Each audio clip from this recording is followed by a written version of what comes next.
Feel like LeBron 2009. Way too fucking good, be losing all the time. Might take my talents to South Beach just for the town, and then go back to the city and make that bitch mine. Leave land, Odell Beckham a bag. I'ma catch one like T.Y. Hilton and Chad. I'ma catch one like O.J. Simpson, that's bad. A murder case, I beat the one that I had. ESPN, man, this shit is a highlight. The darkness around me, I turned it to twilight. My story, I told it in full. While cameras and flashes and bundles and money to my life. Proper preparation prevents piss poor performance. John Stockton, my assistant. Will Chamberlain scoring. I'ma go ape shit in the morning. If I wake up yawning, drink a Red Bull right before performance. Doing this for a minute now. On condition, well, I got good endurance. Chances make champions. Chances make champions. I would take that chance again. Cause I am a champion. Cause I am a champion.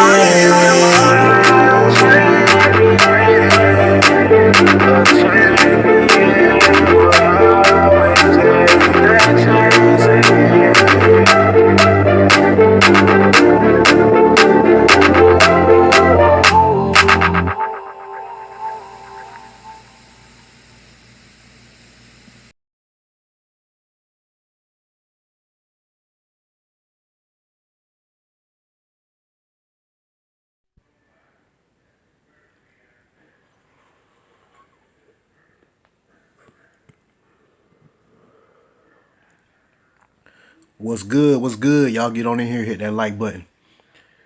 Smash that like button. Hit that subscribe button. Ring that notification bell. It has been a minute since I dropped one. So this might be a long one. So y'all sit back, man. First off, Happy New Year. Happy New Year. 24 was a good one. Prayerfully, 25 will be a better one. I said I was going to get this YouTube thing going. I haven't done that. I've been quiet on these YouTube streets, but I haven't missed a beat. Y'all know I'm a true Laker fan. I don't miss a game. I don't miss a dribble. I don't miss nothing. So I got a lot to say. As we sit here. We are playing the Cavs. I'm checking out the new look squad with Dorian Finney-Smith and Shake Milton. It's first thing I want to say, we all know that I'm a D-Lo guy. Y'all know I'm a D-Lo guy. I'm a D-Lo fan. Yes, I am. But for anybody that's a D-Lo fan, you can't be that mad at the trade. Like, I'm not mad that we traded D-Lo. Not at all. Because I don't feel like it was a bad trade. Dorian Finney-Smith is a multiple positional defender, somebody that we need. I feel like we needed that. Legit shooter. You know what I mean? Always need that. I feel like he's going to help AD out. Because he gives us a level of physicality that we needed. Even though I think we need it in the starting lineup more than what we need from Rui. But I'll get to that later. That's not a big deal right now. But just what he brings to the team, any team could use that. A winning team, a team that's trying to win a championship, you can win a championship with a Dorian Finney-Smith. So I'm not even going to hate on Finney-Smith. Welcome to the team. Welcome to the team, Shake Milton. I don't know. I don't really know. I haven't really watched him a whole lot. I know he got a little game. He can give us something. At certain times he can, carry a scoring load, do a little playmaking. You know what I mean? I don't expect a whole lot from him, but he might give us some flashes. You know what I mean? I'll take that. But yeah, on the trade, man, it's a lot to it with that. It ain't that simple for me. It's really not that simple for me, and I really don't know where to begin. But if y'all hear some noise in the background, it's New Year's. You might hear my wife laughing, playing some music, whatever. You might hear a baby scream or something. Pay it no mind, man. We chilling. Y'all in here with me. We chilling. Make sure y'all hit that like button again. Hit the subscribe. Let's kick back, get comfortable, man. Whatever you're sipping on, sip. What you smoking on, smoke. This might be a long one, man. So let me get right into it. What I've been saying from the time that we acquired D'Lo, and I got to watch him play with LeBron, with AD, with Austin Reeves, with the team. I felt like he should have been running the offense. I feel like he should have been point guard in the offense. And a lot of people think I sound crazy when I say that because we have LeBron, who you could say is a point guard himself. You could say he's the greatest point guard of all time if you want to consider him a point guard because that's essentially what he is. And I understand that. Some people might even think, hey, Austin Reeves is a better point guard. I'm going to tell you why those people are wrong. Later on, I'll tell you why those people are wrong. But, some people think Austin Reeves is better playing point guard. Some people think D'Lo playing point guard is him out there dribbling the air out the ball, jacking up all the shots, shooting a bunch of step backs, and pull up threes in transition. That's not how he plays point guard. If you watch the games, if you watch Laker basketball, if you really watch him play basketball, like actually watch the games. If you watch the games, that's not how he plays. And I think that's where the problem always lied with D'Lo, and that's just not with LA. I think that's with, other than a short stint in Brooklyn, everywhere else he's been is like we're expecting something that he's not because we have him misunderstood and misconstrued.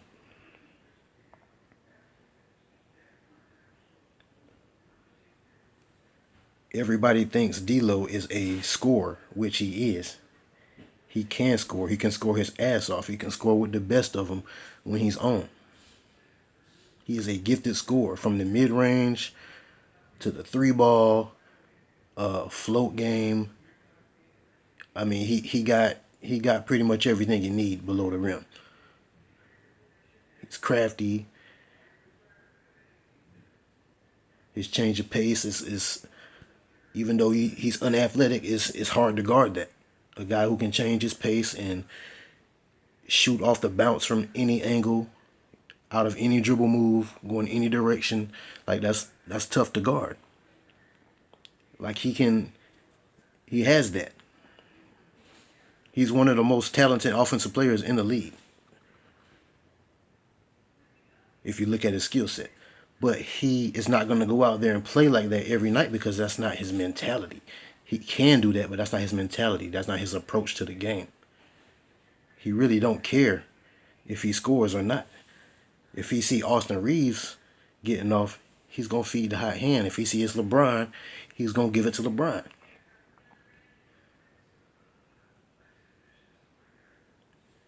If he see AD has a mismatch, and this is not just me talking, this is the game. Like I'm talking the game. This is what we see on the floor.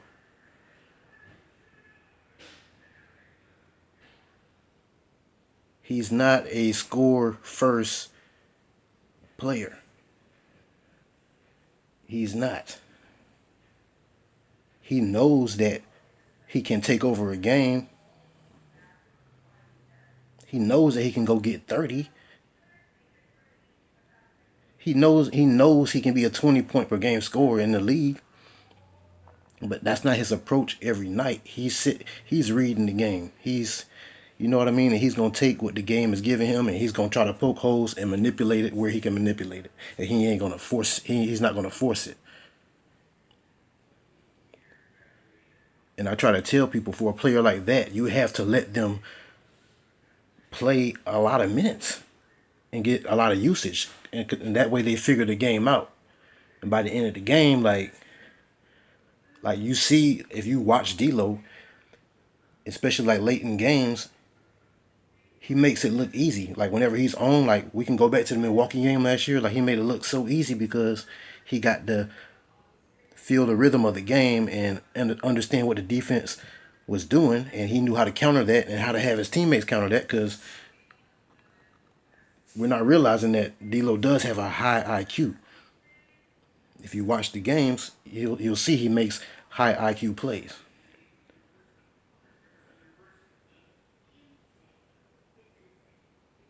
What I'm trying to say is he he's a scorer, but he's also a true point guard. He's both.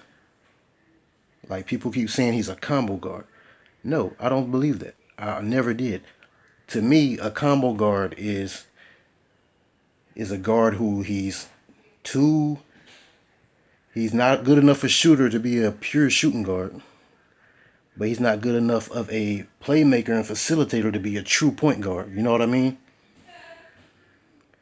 You know, he can do a little of both, but not really high level at either. That's Austin Reeves. He's a combo. He can do a little of both. D'Lo, and this is not just me talking, the numbers back this up. Assist to turnover ratio last season, high level. Shot making, 3-point efficiency, high level.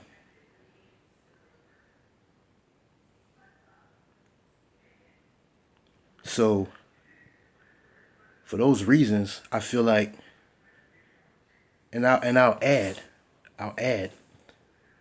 D'Lo, and people may not know this. I don't think they do because he wouldn't.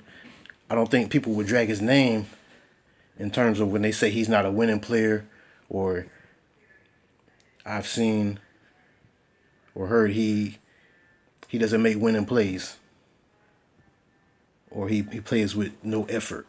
You know, you hear all these things, but some way, somehow, he leads us for the season in plus minus.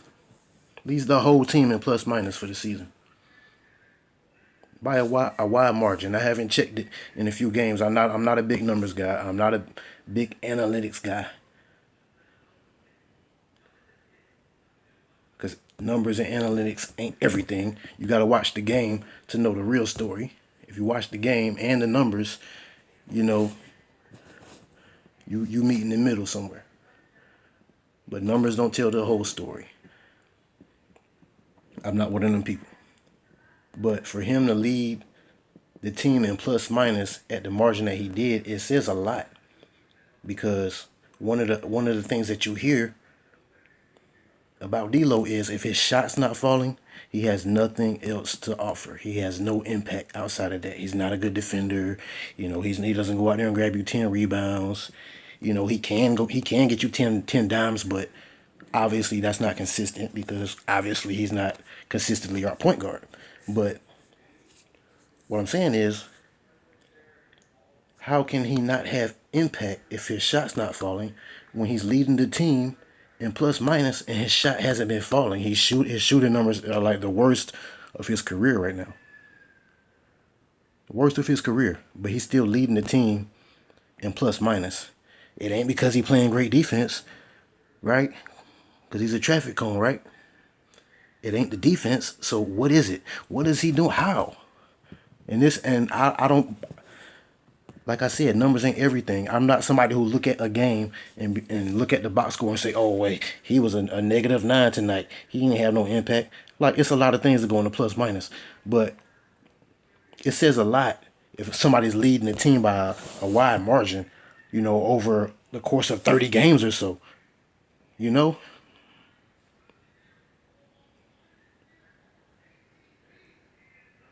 That tells you like he's giving the team value.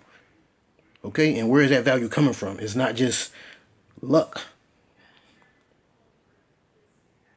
And this is why I go back to watching the games. When you watch the games, all right, whether his shot is falling or not, the minutes that he gets to play point guard with no LeBron on the court, no AD on the court, have been vital minutes for the team. Even though in those minutes, you might not notice it because he's not the one scoring. He's not the one, you know, doing what he does.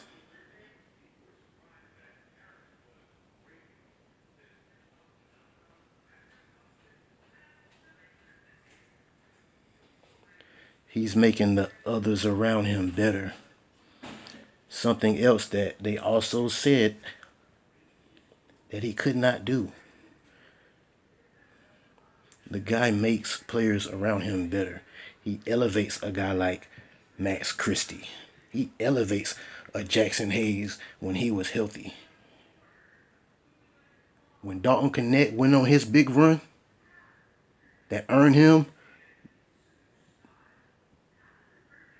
basically D'Lo's starting spot.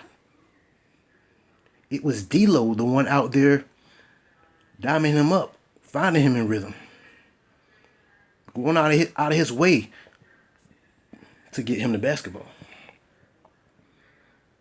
Point guarding that shit. You'll see D'Lo come up the court, signal to Max Christie in the corner. Max Christie will fake like they going into a dribble handoff and then cut back door. You don't see those type of plays happening with anybody else.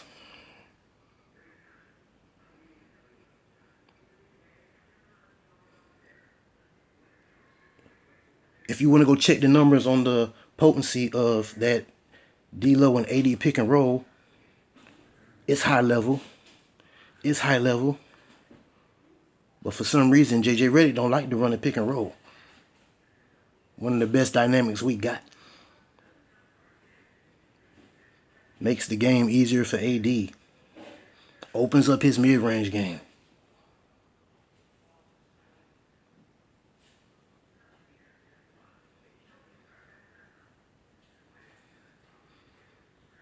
And I'm talking about the minutes where D'Lo was at point. There's no LeBron out there. There's no Austin out there. I watched it all season long. And nobody speaks on it.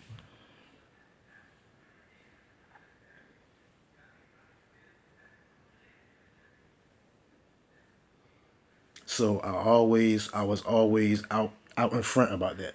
Like, I always thought D'Lo should have been running point. And I still believe that's what should have happened. This team would have looked way different. I feel like Austin Reaves, which I'll get into that later, but I feel like him or Austin had to be moved out of the starting lineup. And just watching the games, it made sense to move Austin because Austin is more wired. He wants to go out there and give you 30 every night.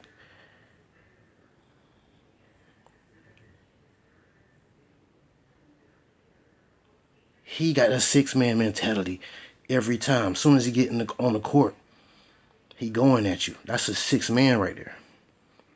He tunnel vision. He ain't too into setting others up. Like, yeah, he'll take his opportunities to get some flashy passes and stuff because he can't see the floor a little bit when he want to. But for the most part, he out there over dribbling, trying to be saucy. You know what I mean? Every move he got in his bag, he trying to pull it out on you. That's a six-man mentality right there. Can be a black hole at times. I'm not going to say he's a black hole, but at times he can be.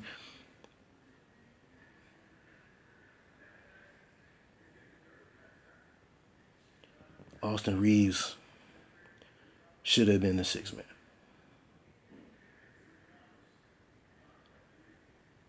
But either way, I wasn't tripping when we moved D'Lo. I wasn't tripping like that. I would have made a video. For real. I wasn't tripping. I'm like, okay, it makes sense. You know what I mean? It did make some sense.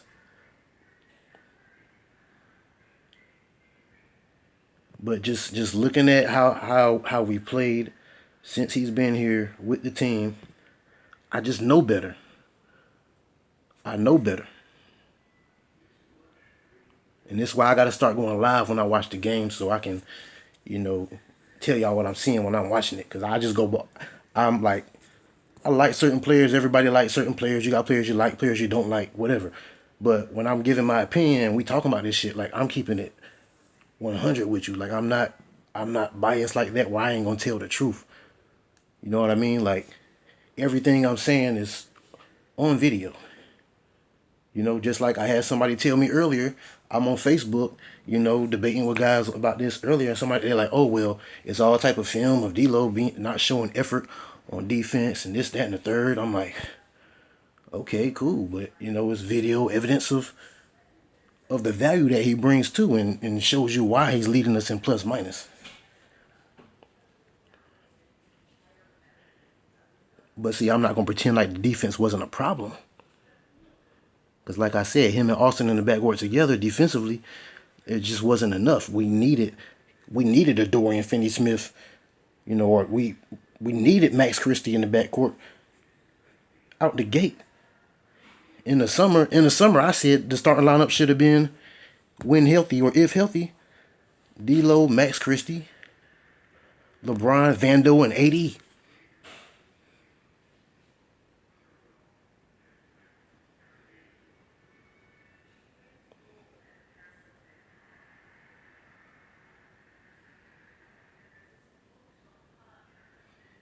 But yeah, defensively, no, D'Lo, he was not a good defender. I don't think he's as bad of a defender as people make him out to be. I don't think he gets credits for the things that he does good on defense.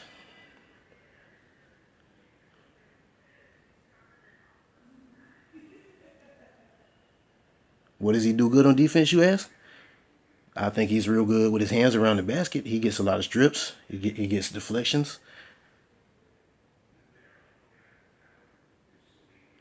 Believe it or not, he has high IQ.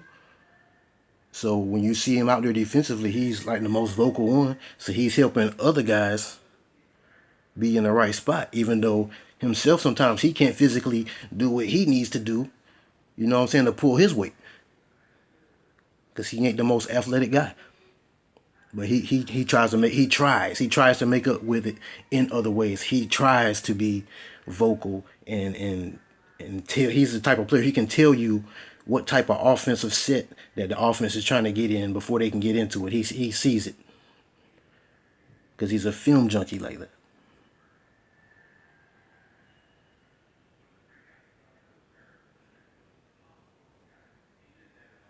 And this is not coming from me. How do I know?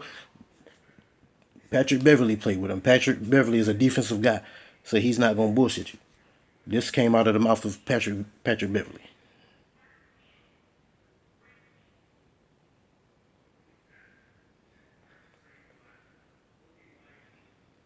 D'Lo got IQ on that court. People talk like he's just out there lost and confused, and all he knows is jacking up shots, and that's far from the truth. And I'm not going to do nothing but tell the truth when I watch the game.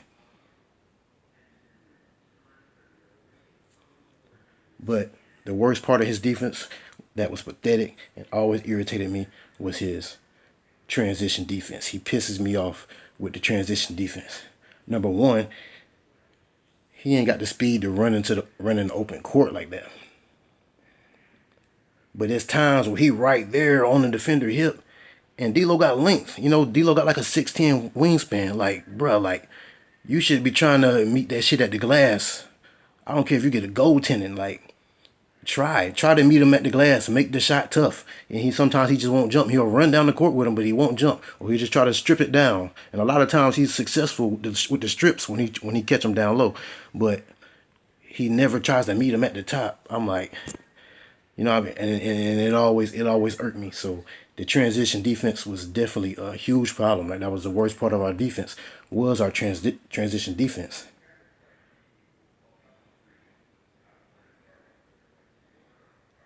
But the root of the transition defensive problem, the problem with our transition defense, the root of that was our turnovers.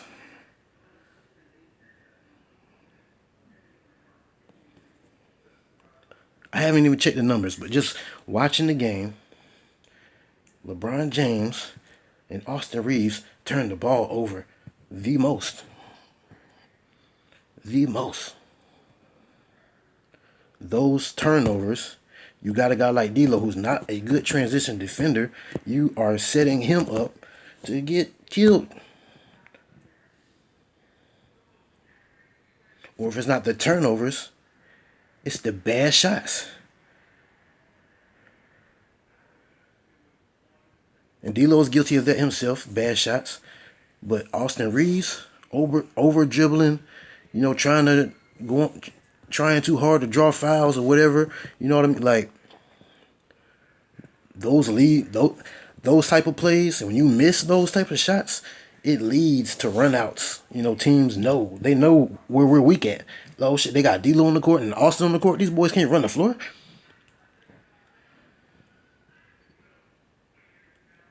So they're like, yeah, like take those type of shots. Those are the type of shots we want you to take. And when you take them and you miss them, like you better make them. You better make them. If you don't, we running at you.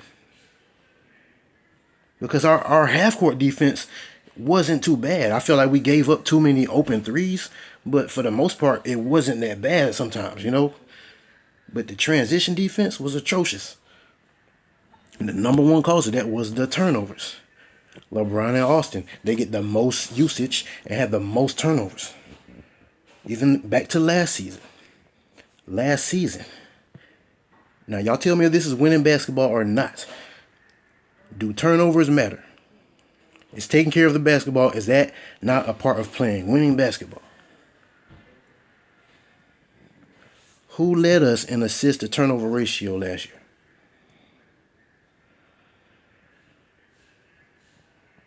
It wasn't LeBron. It wasn't Austin Reeves. It was D'Angelo Russell.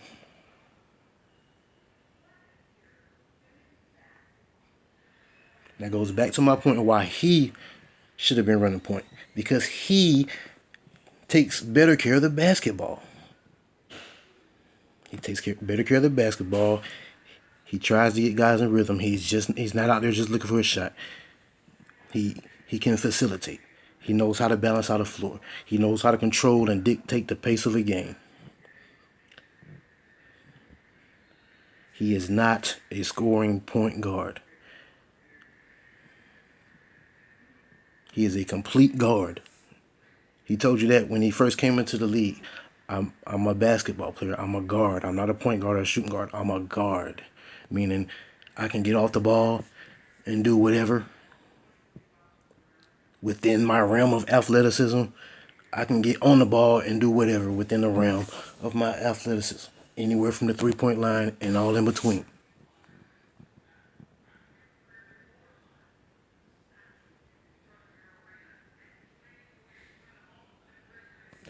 So to me, I'm sorry for all you LeBron fans if it piss you off if I say that he should have been running point over LeBron. On top of that, he just turned 40, and y'all keep saying like, we need somebody to take the weight off LeBron. And you looking at AD, like AD should be doing that. AD ain't no spring chicken himself.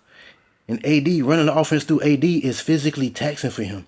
That's a lot of banging, especially when he's playing the 5. That's a lot of banging and bumping and bruising. And then all we got on the back end on defense too. You're going to break him down. This is Anthony Davis we talking about. You're going to break him down. You're going to break LeBron down.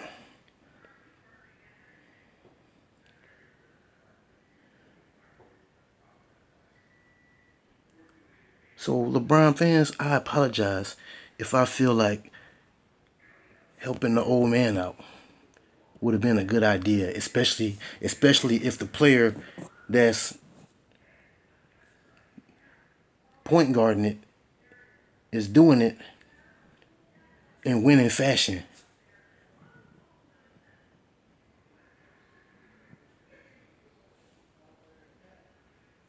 And I feel like JJ Redick came in here, benched him 8 games into the season.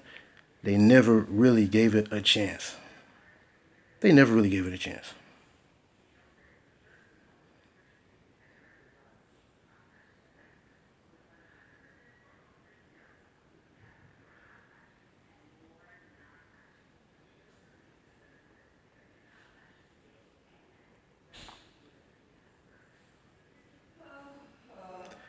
But I don't think this thing with Austin Reeves that they're trying to do, which I really don't understand. Like it's always, and I don't want to, like I said, I'm not biased. You know what I mean? Austin Reeves, D'Lo, they were teammates, homeboys. From what I see, they love each other. You know what I mean? They want You know, it ain't no bad blood between them. It was never a competition between them. You know, from where I see it, D'Lo's a real one. D'Lo could have been hating on Austin. Nah, they was best. They best. They like best friends off the court.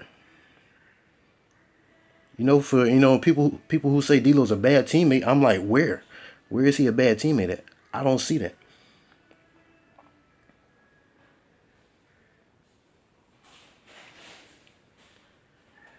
But for me, honestly, looking at it from the time even before we got D'Lo back, as soon as Austin gave us just one little ooh, one little ah, it's like they really try to force this dude to be a third star, and I don't get it. It's weird to me, and I feel like we did the same thing with Kuzma, and I think that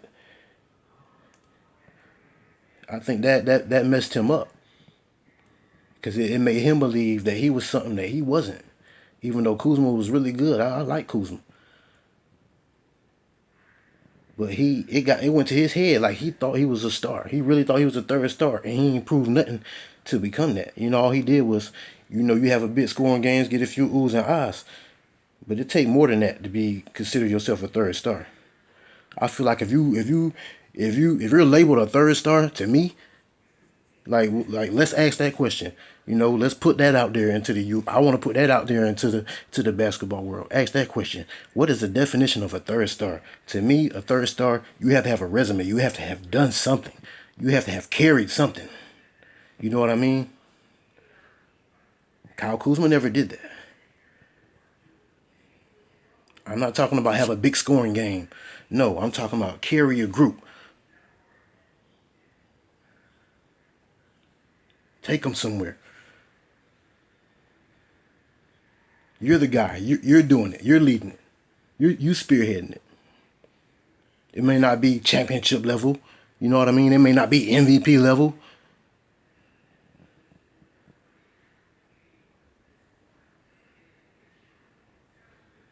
But you carrying a team at a respectable level. Austin Reeves has never done that. We don't know if he can do that. If you put him in a situation to do that, we don't know how he might look. When the teams are game planning for you every night, they're trying to stop you every night. You're the focal point. The pressure on you every night to go out there and be the guy and be consistent in doing that. We never seen Austin Reeves in that situation, so we can never say he's a third star.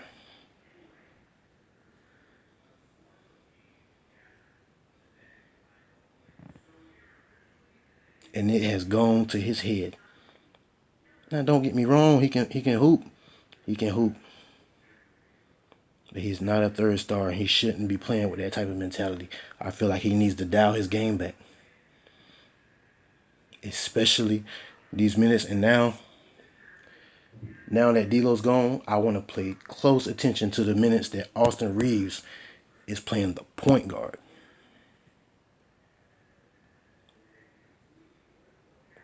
And that's really what I'm going to keep my eyes on. Austin Reeves playing the point guard position when there's no LeBron out there on the court with him, when he's the sole playmaker.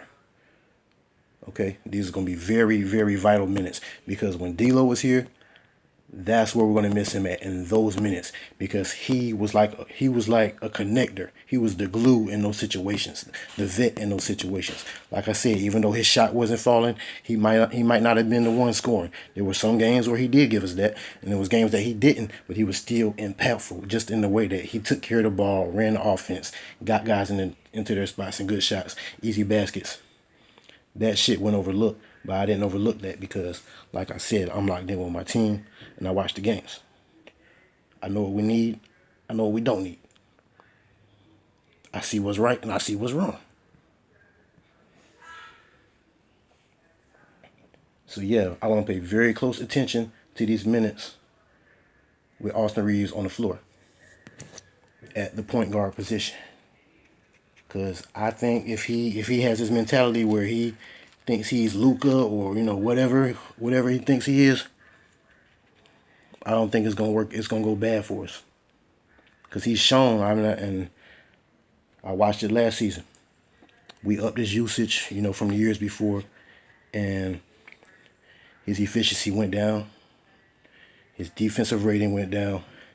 Is he putting too much energy in trying to score? It's too much energy. Dial your energy back on offense. Give us a little bit more on defense. Trying way too hard to score. I understand it when LeBron is out there. LeBron can facilitate for us and point guard for us, so yeah, go get it. But those minutes where you, Austin Reeves, and you at the point guard, we need you to point guard. Because D'Lo did that well. He did that well. He wasn't shooting the ball well. But we all know, we saw all last season, D'Lo's a better shooter than Austin Reeves too. But I'm going to leave that alone because it's not like Austin can't shoot. Okay? But D'Lo was a better shooter as well and better point guard. Ultimately, I think overall, D'Lo was a more valuable player than Austin Reeves. And for some reason, going into this summer, we just went out of our way to prioritize Austin Reeves. Like, we're gonna basically up his usage even more, and as he throws a turnover, trying to force crazy pump fake, like instead of just making an easy pass. You know what I mean? I'm watching the game. I literally just looked up and seen him do some bullshit. But he's LeBron out there. LeBron get the ball from him. But yeah, like these minutes are gonna be very, very vital with Austin Reeves at the point, because whether y'all want to give him credit for it or not, D'Lo was a very, very good point guard. I think D'Lo can be a 10 assist point guard if given the opportunity.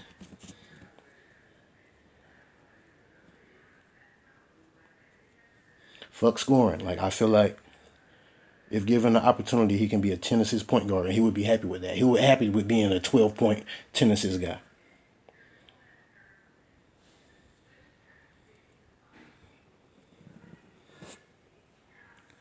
But I don't know. I don't know what else to say on it, man. And I feel like, I want to know why. Like, why are we forcing this Austin Reeves thing? Why are we trying to force this third star shit?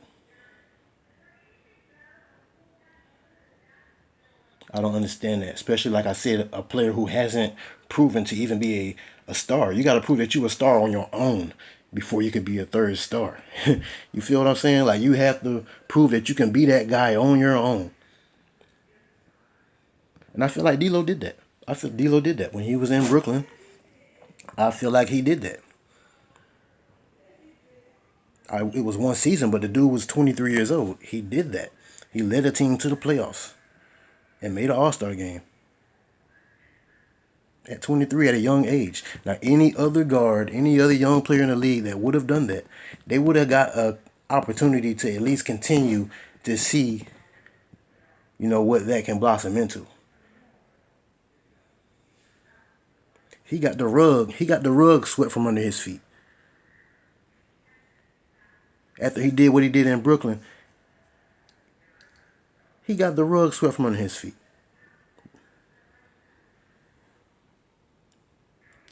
Kyrie decided he wanted to go to Brooklyn. And he decided he wanted to call KD to join the party with him.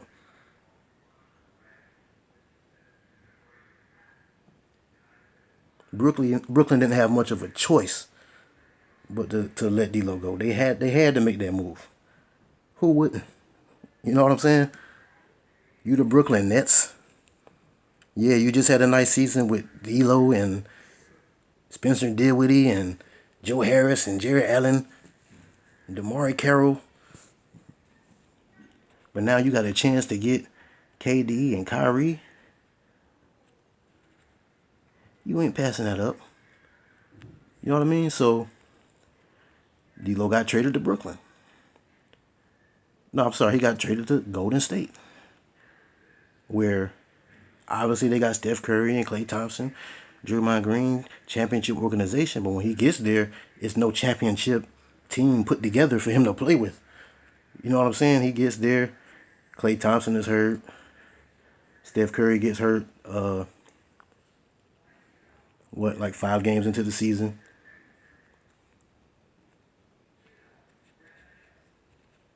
Ends up playing with a bunch of Draymond Green and a bunch of guys out the G League for most of the season. Guys who ain't even in the league right now that I can barely name. Omari Spellman and Willie Cauley-Stein. A rookie, Jordan Poole.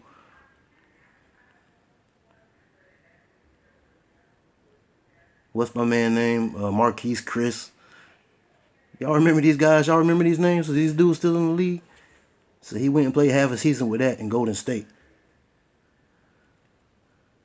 But everybody knew when he got traded to Golden State, he was just going to be a trade asset for them. And I feel like, I don't know this, but I feel like when they traded him to Minnesota, they was doing him a favor because he did them a favor. Like, he didn't have to agree to that sign and trade for KD. He didn't have, it was smart business-wise for him to do that. On the business end, it was smart for him to do that, but he didn't have to. He could have said no, and he could have hit the open market and became an unrestricted free agent as a 23-year-old who just came off an All-Star game and leading the team to the playoffs, which is something you never see.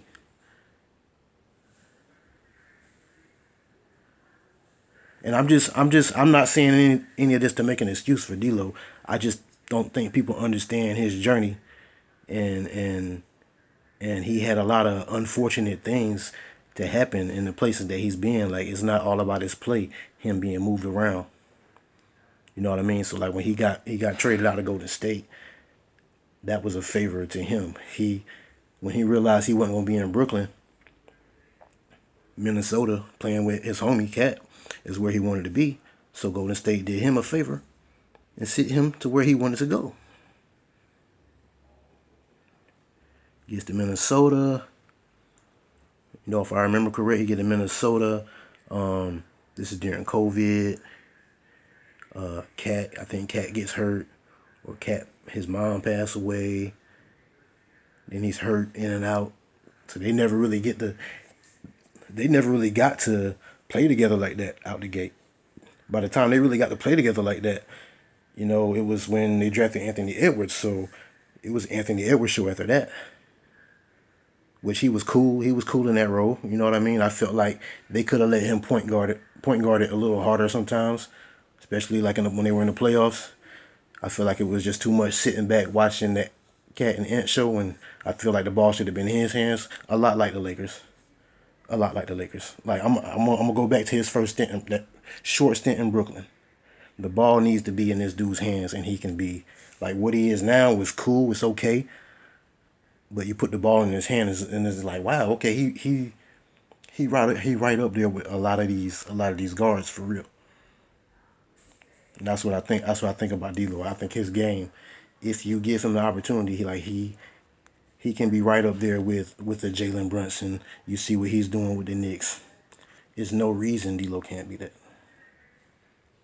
Jalen Brunson would have never have been that without an opportunity to do that. And I feel like D'Lo had one opportunity to do that for one season.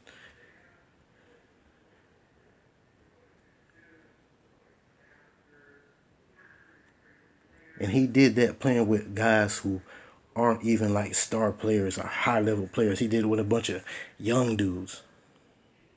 Had some solid vets, but for the most part, he was running with a bunch of young dudes. A bunch of what people would have said at the time were nobodies. That was a lottery team. All these guys, Jarrett Allen, Joe Harris, you know what I mean? He elevated dudes like that.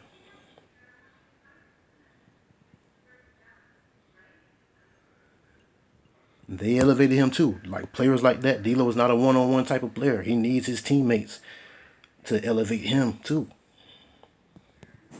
To make up for his weaknesses, because he does have weaknesses. He is not a perfect player.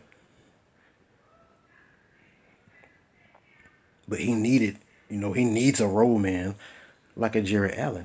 He's not somebody he got, handle and, he's crafty, he can get by you, but he's not somebody every possession that's going to go out there trying to break you down and get by you. No, he rather just call for that screen. He going to manipulate that ball screen situation and take care of business from there. So he needs somebody who's number one, a good screen setter, and somebody who is a threat rolling to the rim and can catch and who can catch the lobs, because that opens up his in between game and then his ability to find shooters. He needs players to cover his weaknesses. He needs defensive dogs around him. Everybody got to be 3-and-D. Everybody got to be transition defenders. Everybody got to be good at the point of attack. You can't have an Austin Reaves next to him. It won't work out. It won't work out. So what I'm saying is we're forcing Austin Reaves to be this third star when I felt like the whole time your third star is sitting right there, but you're just not allowing him to be that. Like last season, he was that. Like if you look at his numbers, 18-6, playing behind AD and LeBron. If you go get any third star in the league, damn near, they ain't gonna do much better than 18. It's gonna be a drop off somewhere between the big three. Look at the quote unquote third stars that played with LeBron throughout his career. I haven't even checked, but I can guarantee you it's somewhere around 18.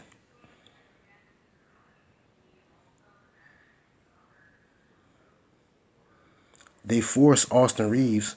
They forced him. More usage, more minutes, more shots. They're forcing him, and he still is not giving you that. You understand what I'm saying? Like, so I don't get that. That's all I'm saying. Like, it's not a player versus player. Like, oh, I like D'Lo, so I'm being biased and going against Austin.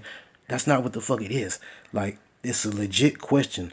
Is why did we prioritize Austin Reaves over D'Lo? You can say contracts all you want, because we had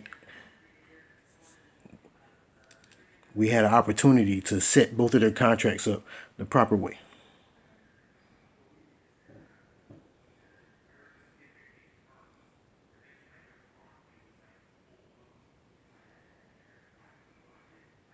So I don't want to hear about the contract situation.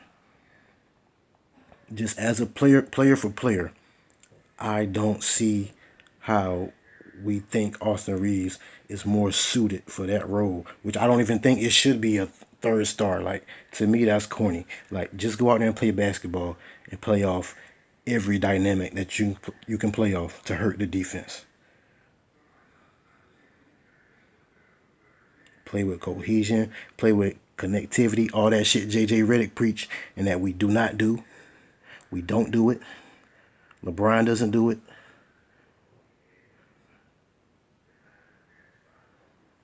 Play off every single one of your dynamics, everything that you can get out of any two-man game. It ain't just got to be LeBron and AD, or AD and Austin, or AD and D'Lo. No, you can find different two-man games to hurt the defense. Like, and that's the type of player D'Lo is. He is trying to find every little crease in the game, and that's why I like him at point.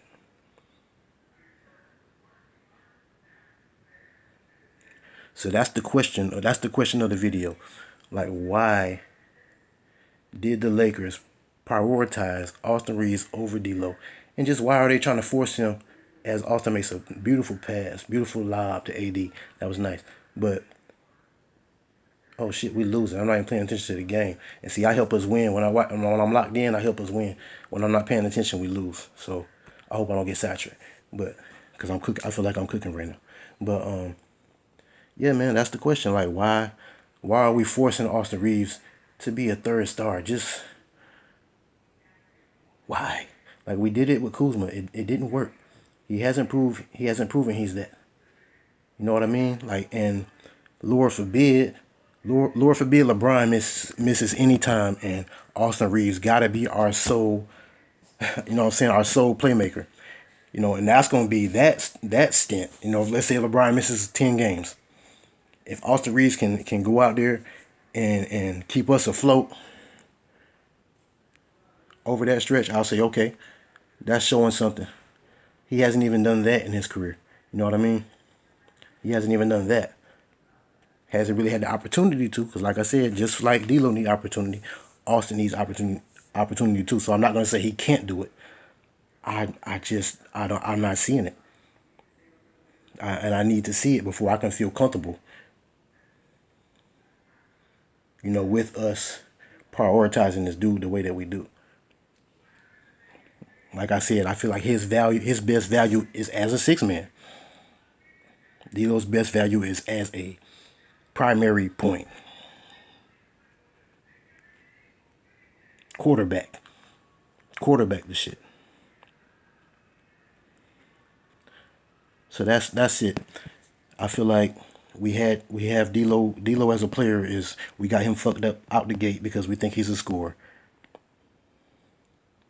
And we think if he's not out there scoring, he ain't trying, he ain't focused, he ain't locked in, he ain't consistent. And that's just not how he approaches the game.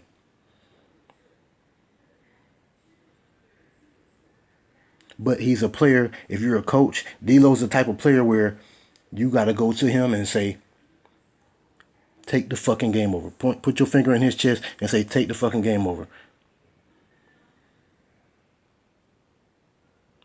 And he'll light that shit up.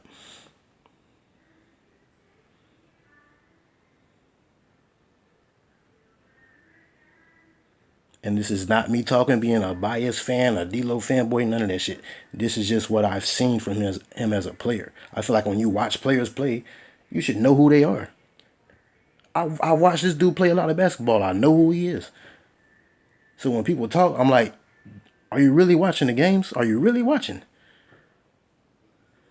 Some of the stuff I understand it, but the dude really don't get respect like that. He don't get the respect he deserves. And I feel like he just needs opportunity.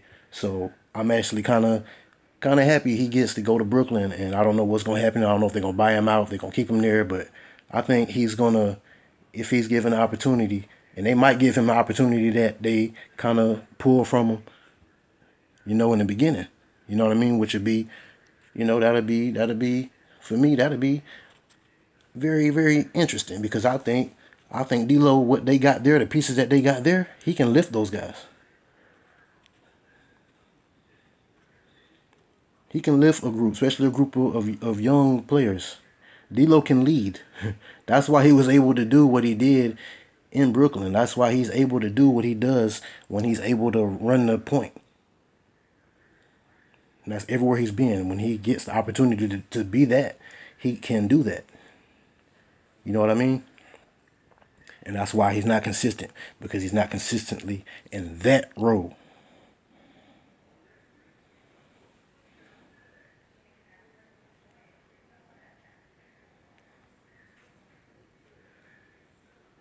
But I want to be clear, I'm not mad about the Dorian Finney-Smith and Shake Milton trade. Y'all got on Lakers jerseys. I rock with you. I'm a Laker fan first. I'm a Laker fan first. I'm fans of a lot of players outside of the Laker uniform. It's never that serious. I'm a Laker fan first. And I want us to win. And I feel like Dorian Finney-Smith is a winning player. Shake Milton, I don't know yet. We gonna need you to show us something, but I know what we getting from Dorian Finney-Smith. I'm not tripping off that. I know we're not gonna get what we got from D'Lo. We're not gonna see him get games where he goes off for 30 points and 10 assists or whatever, or hit 6, 7, 8 threes. You know, whatever. Go on a 15-point run on your own. Like, we might not see shit like that. No.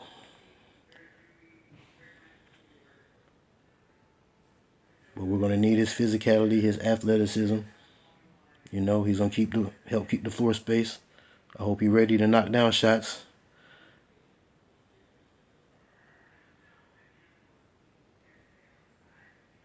So I welcome Dorian Finney-Smith. I welcome Shake Milton.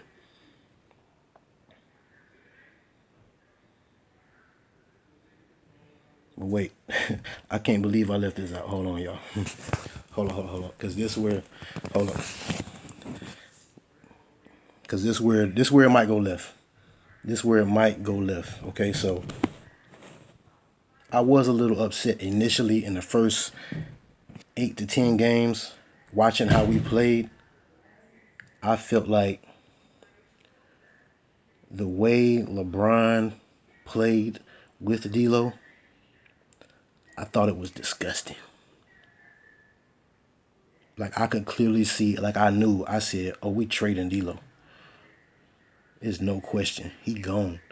Because LeBron made it his business to freeze him. And I wish, every time I watched the game, I said, man, I wish I could just record the highlights and just play him. You know, I don't know. You know, I should have did that, but I'm not. I don't want to be that guy. Because, you know what I mean? Like, I care, but not that damn much, you know what I mean? But anyway, the video evidence is out there. If I have to, if I need to, say the word in the comment section. I'll find a way to make it happen. I will chop up the videos and show you. LeBron froze D'Lo out of the offense. What the fuck do I mean? I tell you what I mean. I would see so many times, and we know the type of shooter D'Lo is. If you watch the games, you should know your team, you should know your players. You know the type of shooter he is. He needs little space to get his shot off. And if you find him right in rhythm when he's stepping to the line, he's knocking those down. So too many times, you know, when LeBron is pushing the ball, Austin, D'Lo, whatever, you know, they should be head up, scanning the floor. So when I'm watching the game and I see transition or early offense, you know, situations, or anytime half court offense, I'm scanning the floor and I'm trying to see plays before they happen. That's how I watch the game. I'm trying to see plays before they happen. So I see like, ooh, you got AD right there, and boom, D'Lo right there, and I see the little pockets where he can hit D'Lo. And LeBron is a brilliant passer and an accurate passer.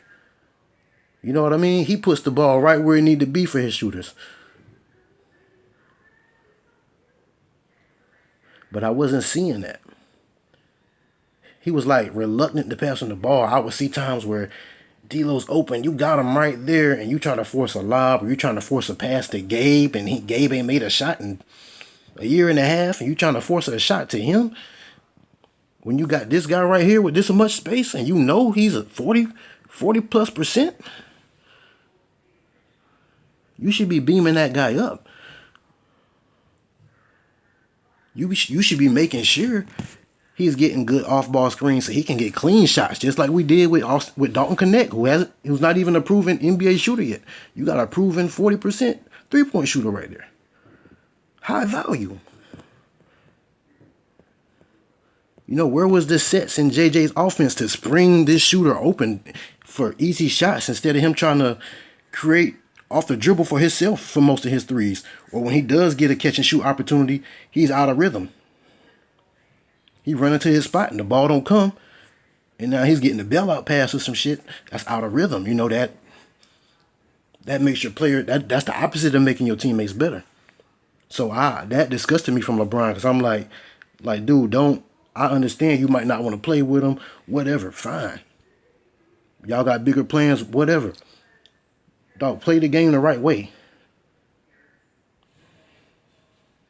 And I saw that shit too many times. And I feel like it contributed to his rough start. He already starts the season off, or always has like a stint early in the season, you know, where he goes into a slump. Like that's kind of his thing. And then he picks it up around December, January. But he always falls into a slump early in the season. So I feel like we already know this, because we should know our team, our players. You know that. You know he can start slow, or he can go into a slump and he can get out of it. So he was never given a chance to get out of it, and I feel like we helped him get in it, just so we can bench him.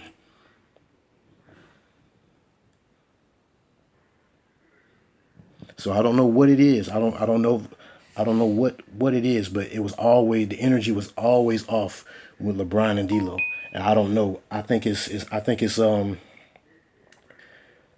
know what it is. I feel like, and I know a lot of y'all gonna say, well, it's D'Lo. Come on, you know what I mean? But I just spoke like for an hour on his value, so I'm not trying to hear none of that. And like I said, 40% 3-point shooter. Say whatever you want to say. You finding that shooter. That's your best shooter. Make it your business to get him going. We're making it our business to get Austin Reeves going. He's not a better shooter. Make it make sense. And this is not me talking. It's on film. The film don't lie. The film don't lie.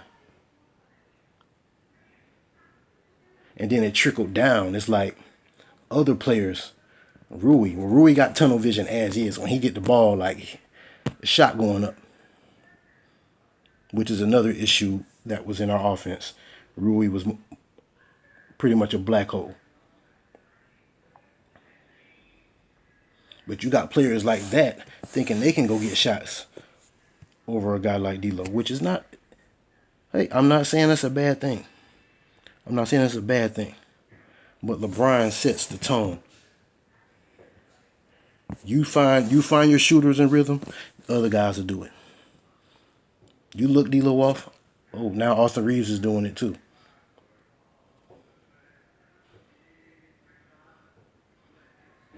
So I feel like it was ulterior motives involved. You know what I mean? Like the hit was in. So D'Lo was doomed from the beginning. But see, I don't like that. You know what I'm saying? We should have been playing our best brand of basketball despite all that. We should have had, if you want to trade D'Lo, you don't bench him like that. You don't publicly try to humiliate him. You take a bad play in the game where we're getting blown out, and you take you show a couple bad defensive possessions and a bad shot, and you throw a tantrum on the sideline, JJ Redick, to make him look worse than the world already think. Everybody already thinks D'Lo is nothing. Y'all really didn't have to do that. And that's not me taking up for D'Lo. Now, if you're a Laker fan, that's just real shit because you're hurting the player's trade value. What you should have done is do exactly what I said. You go out your way to get this dude in rhythm and get him looking and playing at the top of his game. Like JJ Redick said in the offseason, we're going to set him up to have the best season of his career. We're going to set him up for a career year. Put him in a position to have a career year, was his exact words. That's what the hell we should have did. We should have put D'Lo in position to have the best year of his career. But instead we do that and set him up to have the worst the worst season of his career. We did the complete opposite. And I'm not going to say D'Lo is not to blame.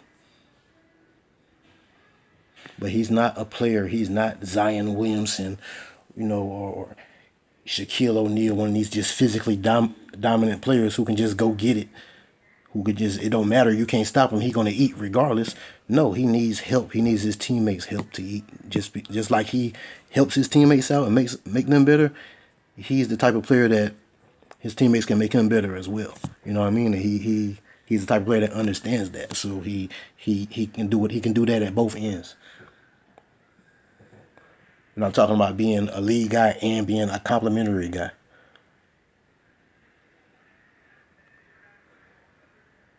Because I always hear that he's just not a good fit. No, he is a good fit. We're just not letting him in there for some reason. And I don't get it because everything's showing that it's winning when we let it happen. Or even when it's not happening, it's still winning.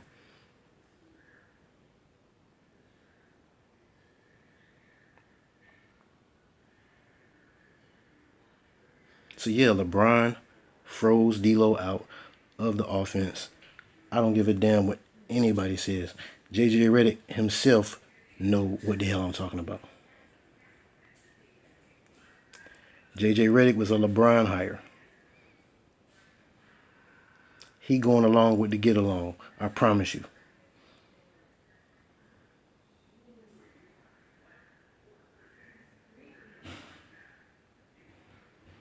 So yeah, I didn't like to see that, man, just as a Laker fan, because I felt like it hurt the team in ways. It hurt the team in ways because we needed D'Lo's production. When he's good, you know, check the numbers. When he's good, we win a lot. When he's bad, we lose a lot. He's vital. So it hurt the team, man. Like, and we sitting around the fifth seed right now. We could have been better, and we could have got a better deal in the trade. Even though I think it was a cool trade, I'm not really tripping off that, but I feel like we could have got something better had we put D'Lo in position to have a better year, like JJ Redick said.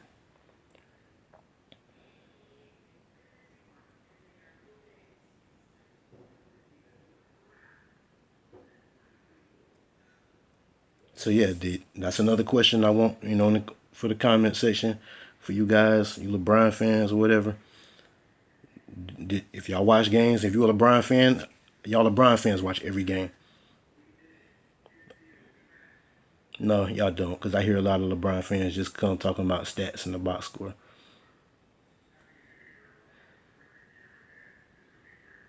Oh, well, LeBron had a triple double. He had no help.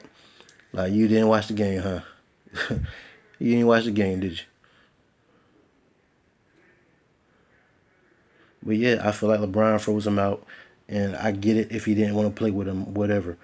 But come on, man, don't trick the game off like that. I see through that shit, man. I've seen times D'Lo will hit a shot, or he looking like, he's in a good rhythm, like he feeling good. Hit a shot or two, and then LeBron come down. You got a chance to get him another shot, and now you want to go get a shot. Oh, you getting hot? Let me get hot with you. No, make your teammates better, man.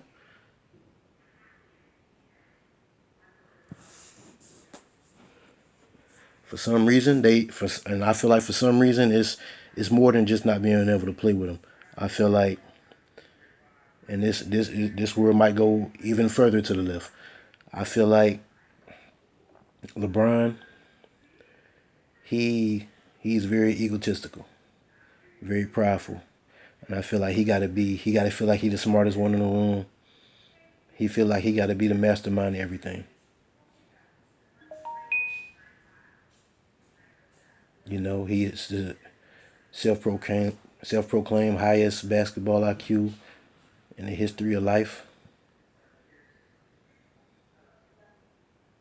And I watched LeBron his whole career. I don't see that. I don't think he has the highest basketball IQ I've ever seen on the basketball floor. I don't.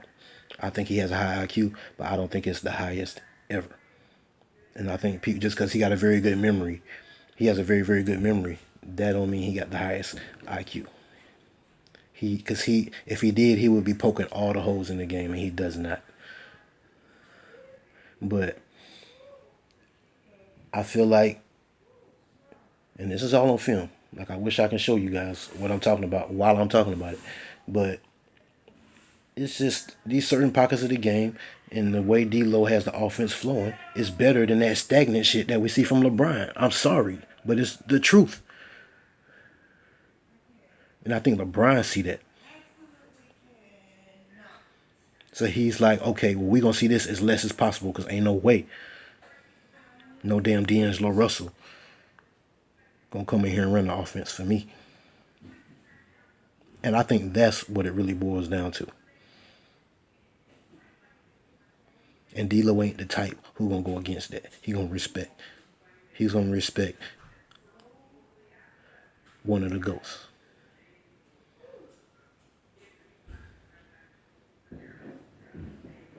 And I get that. I'm not mad at that. But I feel like we would have seen the best version of this team if everything I said would have happened. And I'm going to stand on that. But I'm rocking with what we got. I feel like there's more moves to be made. We need another big. I think we're going to need another scoring, playmaking guard, a legit one. You know what I mean? We need Vando healthy. You know, Christian Wood, whatever he can give us, we need it. We need the length. We need the size. We need all that. We don't have it right now. Are we a championship team? Hell no. Can we be? I don't know. I feel like we can make a push. We can make a push. We can get back to the conference finals maybe if we make the right moves. I don't know. We stay healthy. If Austin Reeves do what I said, hold that point position down. Like, we know you can score it, but we need you to point guard it, man. You know, we complain about the role players not stepping up. You know what I'm saying? We need somebody to help them, make them better, make the game easier for them, get them good clean shots. Hell, get AD clean shots. Lord have mercy. AD don't need to be doing a million jab steps, all that banging. Like, come on. Get some easy lobs. Easy open mid-range shots. We need you more on the glass, big fella. We need you more at the rim. Meeting guys at the rim. We need energy for that. We need you to guard on the perimeter. That's where AD's best. That's where he helps us at the most, is the defensive end. That's where he's the most vital. He ain't got to be our leading scorer. Oh, in order for us to be, the team we need to be, AD got to be leading scorer. What? Why do it matter who the leading scorer is? It don't matter. If we scoring 120, 125 a game, we good. Or whatever the good scoring teams are scoring these days. I don't keep up. I'm not a big numbers guy. But whatever.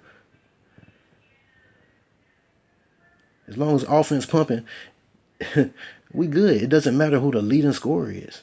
It doesn't matter who the mastermind is. It don't matter. And I felt like that shit matters too much. It don't matter who the third star is. The third star could be anybody on any given night. It could have been Rui any night. It could have been D'Lo any night. It could have been Austin any night.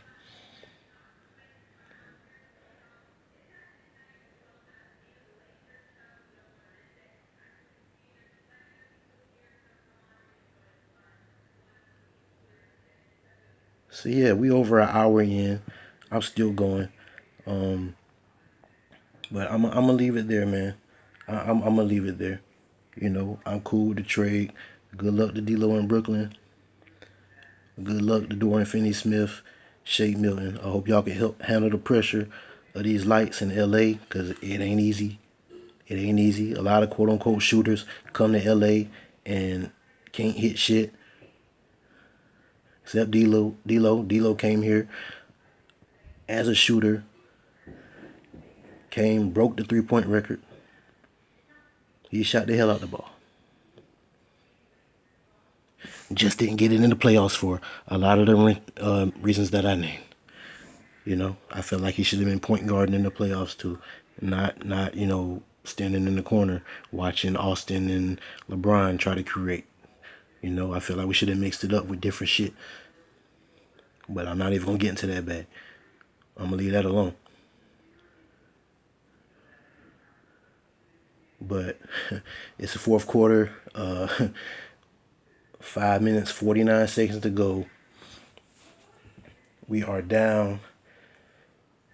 We're down by 11 points. 10 points now. Austin Reeves at the free throw line. I'm not even sure what the story of the game is. I've been talking to y'all, not watching the game, so I don't know what the story of this game is. I have no idea why we getting our ass whooped. But we got LeBron. No, sorry. That's Cam. That's Rui, Cam, AR, AD. Who else out there? Okay, LeBron is out there. So we got LeBron, AD, Austin Reeves, our third star, and Rui and Cam. With 5 minutes left to go, and we down 11. LeBron makes a nice hook pass to Austin. Austin floated off the glass. We down 9.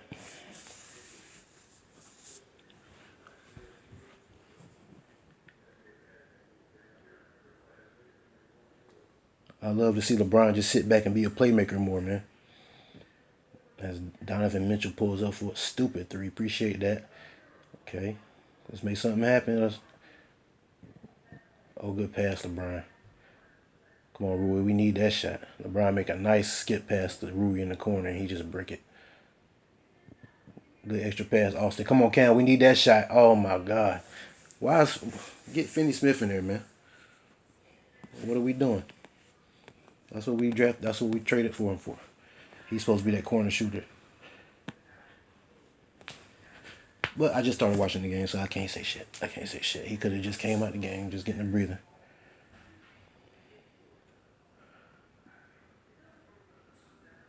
4:33 left. We down 9.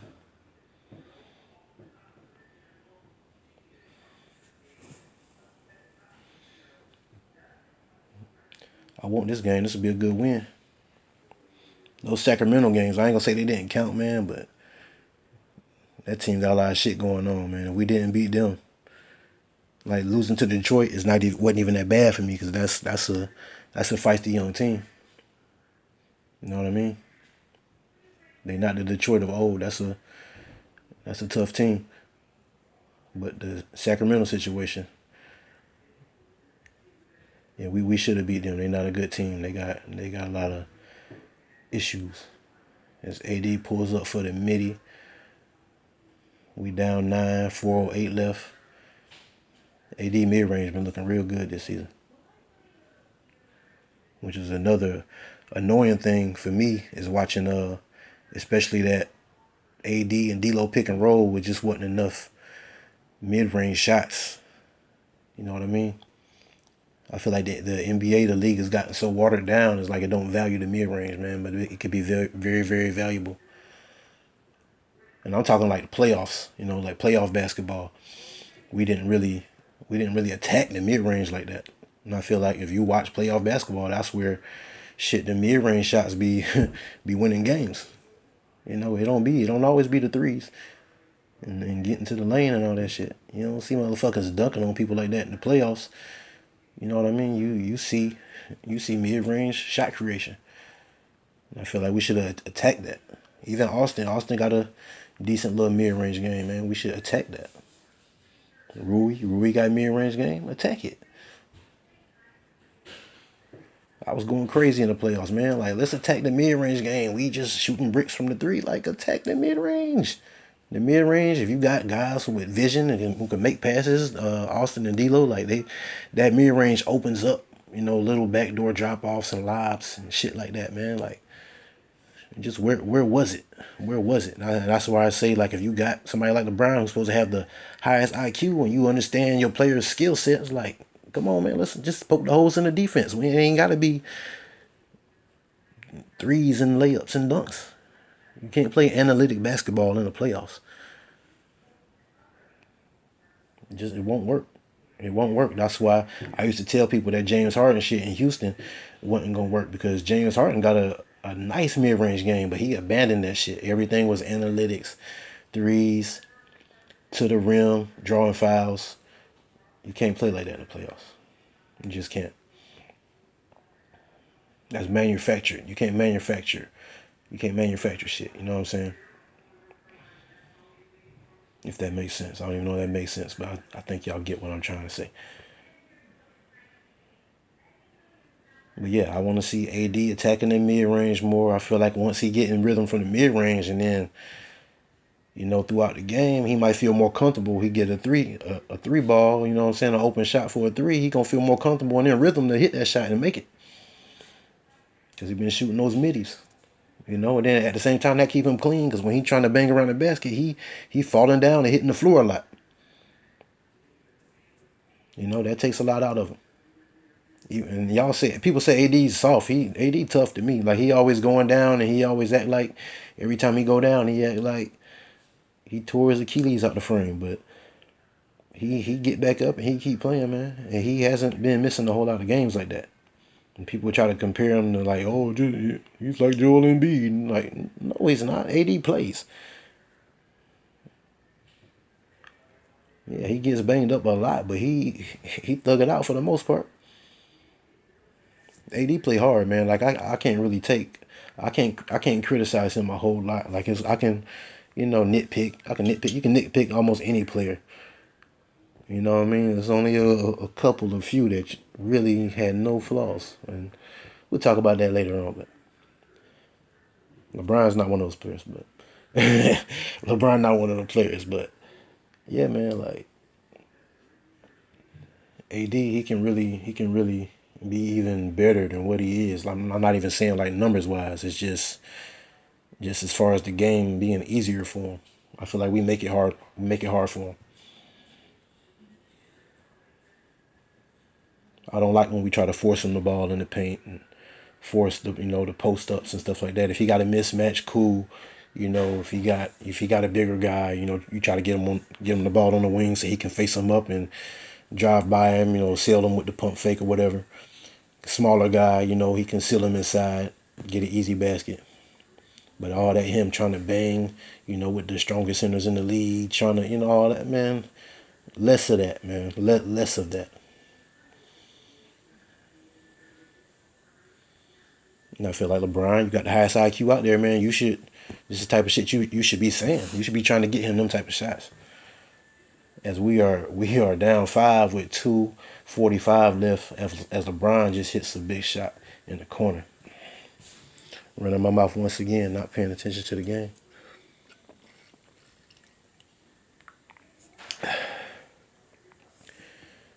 Oh my goodness, that was a beautiful sequence between Darius Garland and Jarrett Allen, man. The type of shit I would like to see one of our guards doing with AD. Just good 2-man basketball, give and go, simple basketball, man. You know what I mean? The game's so watered down, like we don't even, that shit like that just gets overlooked. Don't even really get talked about. But that was beautiful action right there. As we are down 7 with 2:19 to go with LeBron with the ball. As Austin Reeves get the ball off the ball screen, pull up for 3, shoots the brick. Damn, it ain't looking good. It ain't looking good. Man. As Jarrett Allen just rim grace dunked over LeBron. I don't know what that was, but it was like some old school shit. As LeBron pulls up for 3, shoots the little brick. Well, it's not looking good. Game one under the Dorian Finney-Smith era is not looking good.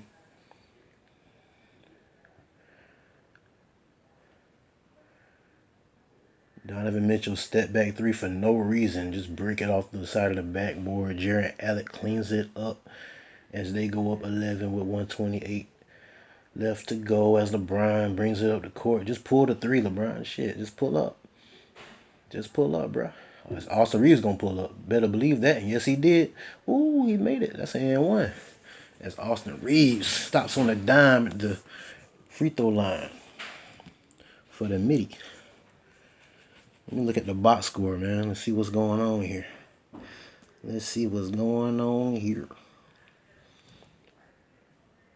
Austin Reeves got 34 points and 10 assists and 9 rebounds. Damn near another triple-double. Okay, Austin. Okay, Austin Reeves. It ain't Austin Reeves' fault. He almost had triple-double. Okay, Rui Hachimura got 7 points, 5 rebounds, 3 for 10 from the field, 0 for 3 from 3. Ooh, he having a D-Lo game. He's having a D-Lo game, guys. LeBron, 32 minutes, 23 points, 4 rebounds, 7 assists, 9 field goal attempts, 9 for 17. You see, I'm not a box score guy. Because look, you hear I'm reading this shit. I ain't no box score person. 3 for 6 from 3. I'll take that every time. Only 2 turnovers. Not a bad game for LeBron. Solid game. Anthony Davis, 28 points, 13 boards, 4 assists, 3 steals, 2 blocks, 12 for 23, 52% from the field, 2 for 4 from 3. Whew. Whew. AD having a hell of a game. Take that one every time. Max Christie, 5 points, 1 rebound, 2 assists, 1 steal, 2 for 6, only 6 shot attempts, whoop-de-woo. 1 for 5 from 3, gotta do better. I'm not really tripping off his 5 points because, I mean, that's Max Christie. What you want him to give? I mean, come on. He got 6 shot attempts. Austin Reeves, 35 points, 9 rebounds, 10 assists in 37 minutes. 11 for 20 from the field, 1 for 4 from 3. That's where he's doing it. He's doing it at the free throw line. 12 for 13. He can draw some fouls now. He can do that. And that's one thing he is a lot better at than D'Lo, because he applies that pressure trying to draw them fouls. And D'Lo is crafty like that. When he could probably do that if he tried, but that's just not his game. He just don't attack it like that. But Austin Reeves, he attacks that shit. He can. That's a very good thing. LeBron, see, at this point, at this stage of his career, I would prefer to see Austin Reeves. And Austin's a better free throw shooter than LeBron as well. So I would prefer to see Austin Reeves trying to draw fouls more so LeBron and AD, because I feel like that's a lot of physical bruising and banging that they have to take, and that takes a lot out of them. So to preserve them, Austin Reeves is good in that sense, and that's just something that I really just realized. Not really realized, but through the course of this video, I don't want to feel like I'm dragging Austin Reeves. So I'm looking at the box score and I see that, and I just instantly thought, okay, that's where his best value is him drawing the free throws. So yeah, I like him getting 13 free throws. LeBron only has 2 free throw attempts, which is crazy, and AD only has 2 free throw attempts, which is even more crazy. So I guarantee they're gonna be like, talking shit about the foul calls after the game. But yeah, I like that for Austin getting 13 field goal attempts. That's why he has so many damn points, 35 points. But the 10 dimes is nice as well, because that's what I want to see. I want to see him point guarding it.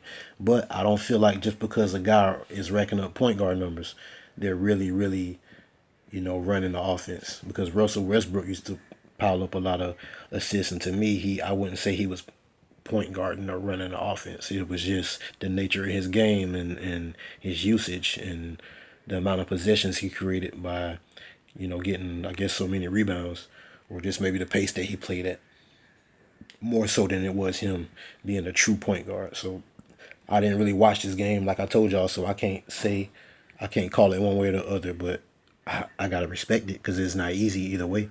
You know what I'm saying? But I want to see in the minutes where LeBron, and I definitely got to watch this game, because it could have been in those minutes that we fucked this game off. Was it in the minutes when Austin Reeves was running the point? Is that the minutes where our offense died? I don't know. Or it could have been a bad defensive stint somewhere in the game. I don't know. I got to watch the damn game. You know what I mean? Because like I said, numbers ain't everything, and don't tell the story. But that's a big game, and if we could see some shit like that consistently, this is like his 3rd game in a row having a game like that. You know what I mean? That can solidify you as a 3rd star. This is what you see when you give a player the opportunity to be that, and help facilitate that. They can be that. You know what I mean? And going back to D'Lo, they never, we treated him. We wanted him to have that 3rd star consistency, but we didn't really put him where we put in Austin Reeves in order for him to do that. And he still had a better season than Austin Reeves did last year. So that's what I'm saying. This is still a little head scratching to me. I want to get to Dorian Finney-Smith though. Let's get down to him. 20 minutes, gave us 2 points, 2 rebounds, 2 assists, 1 for 4 from the field, 0 for 2 from 3. Hey, he was a +7, huh? How about that? He's a +7. I'm not tripping off that. Like, most people would be like, 2 points. Man. I don't. He could have. Donovan Mitchell could have shot 1 for 6 in the possessions that Dorian Finney was on the floor, or Darius Garland. You know what I mean? It could be some shit like that because he's got a +7. But like I said, plus minus ain't everything either. Gotta watch the damn game. Dalton Connect, 4 points, 3 rebounds, 1 assist, 2 for 8 from the field, 0 for 5 from 3. Man, he just ain't been on like that lately. But I got confidence in him. He gonna be all right. He gonna be all right. They try to do too much, and that's the thing with the Lakers. Like, we're so thirsty to try to put somebody into the limelight. That's how these dudes crack, man. Like, that's another example. I just thought about that. Dalton Connect, he had a few good games where D'Lo was the one putting him in rhythm, making him better, and they put him in a starting lineup over D'Lo. He's a rookie. He wasn't ready for that, man. He was doing fine. He was doing fine coming off the bench in that role, helping the bench unit. The bench unit started struggling. He was fine in his role. We try to throw him out there. JJ Redick, oh, this is my mini me. You know, we complained about defense, and we threw Dalton Connect out there. We thought that was going to be a big game changer. Like, oh, wow, this guy can be a 40% three-point shooter. Let's take out the 40% three-point shooter who can't play defense and put in this a 40% shooter who can't play defense either. What sense does that make? Now look at the kid. I'm not saying that's why he fell off, but it could be. Stop forcing shit on these players. Lakers, stop. Stop doing that to our young players. Lonzo Ball. We did it to Lonzo Ball. Lonzo Ball, I didn't even like the Lonzo Ball selection. I didn't think Lonzo Ball was going to be a superstar. But I thought he could be like a high-level role player. I always said that Lonzo Ball could be a high-level role player in the way that Draymond Green is a high-level role player, star in his role type of guy. Lonzo Ball could have been a winning player, but we put way too much expectations on him. And I know LeVar Ball started that shit, but if you watch the game and you watch basketball, you fucking know better, man. You see what star guards look like in this league, and it ain't Lonzo Ball. That's a good role player or a good glue guy type of player. Winning player nonetheless, but he ain't no superstar. No transcendent point guard.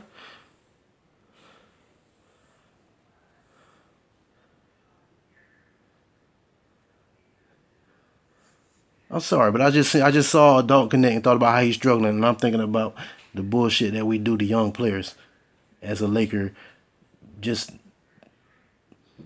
for the whole Laker fucking world. You try to put any player, especially if they're young, and they do something, they have a good game or do anything, you try to elevate them into something that they're not prematurely. That's a lot of pressure that come behind that.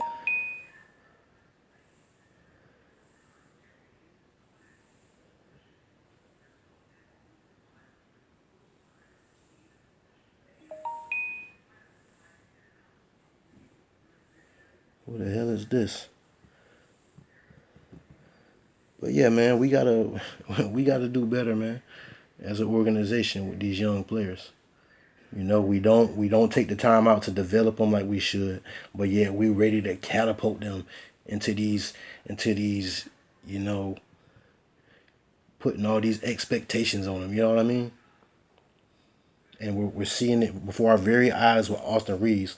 But what separates Austin Reeves and I would say even like a guy like Kuzma is they at least had like you saw that they had the confidence to go out there and chase it, to go out there and try to be that. And I do respect that and salute that. But I don't think it's always a good thing because just because you have the confidence to do it, that doesn't mean that you can. Sometimes there is a such thing of players thinking that they're better than what they are.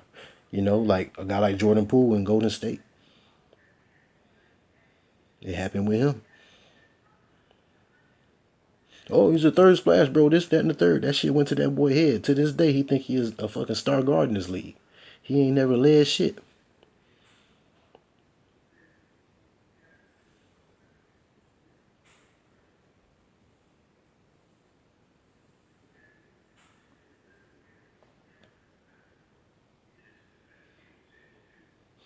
You even see it a little bit with Max Christie now. In the few games that he's been in the starting lineup and we've been winning. Oh, Max Christie's in impact. They're showing all his shooting numbers. He's shooting 50% from three or whatever it is. Like, that's a sustainable number or something. Like, come on. Like, why are we doing this? Like, relax. Just let him play.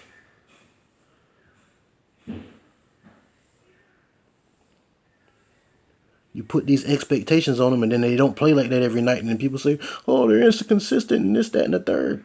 I'm like, come on.